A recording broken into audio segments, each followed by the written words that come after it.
Right. V V Rao గారు, అలాగే ఇప్పుడు ఈ జపాన్ ఉత్తర కొరియా మధ్య ఎందుకు కొంత యుద్ధ వాతావరణం, ఒకరికొకరు బెదిరింపులు చేసుకుంటున్న పరిస్థితి ఉంది? నిజంగా రెండు దేశాల మధ్య యుద్ధం రాబోతుందా? దానికి ప్రధాన కారణం ఏంటి సార్? అక్కడ అటువంటి ఛాన్స్ లేదండి. ఎందుకంటే నార్త్ కొరియా కేవలం డెమాన్స్ట్రేషన్ చేస్తూ ఉంటుంది అమెరికాకి ఆపోజిట్ లో.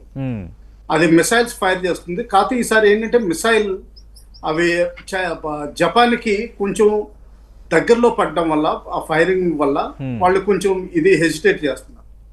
సో జపాన్ ఏంటంటే 1945 తర్వాత చాలా కంట్రోల్డ్ గా డిఫెన్స్ ఫోర్సెస్ ని వాడుకుంటుంది, పెద్దగా డిఫెన్స్ పెంచుకోలేదు.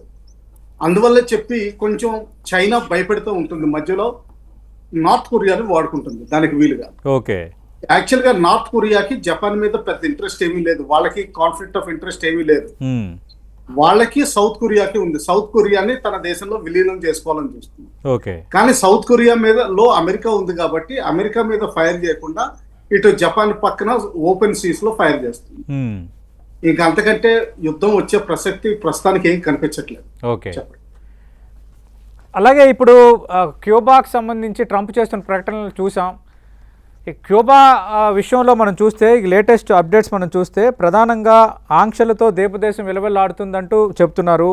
అలాగే విద్యుత్ వ్యవస్థ కుప్పగూలిపోయింది, 3 నెలలుగా చుక్క చమురు కూడా లేదంటున్నారు. అంటే ఇక క్యూబాపై అమెరికా పైచేయి సాధిస్తుందా? మళ్ళీ ఈ అమెరికా క్యూబా మధ్య ఈ పరిస్థితి ఎంతవరకు దారితీయచ్చు? క్యూబాలో కూడా రెజ్యూమ్ చేంజ్ కి ప్రయత్నిస్తుంది అమెరికా. ఆల్రెడీ దాదాపు ఎకనామిక్ బ్లాకేడ్ తోటి సక్సెస్ఫుల్ అయినట్టు మనం లెక్క పెట్టుకోవచ్చు.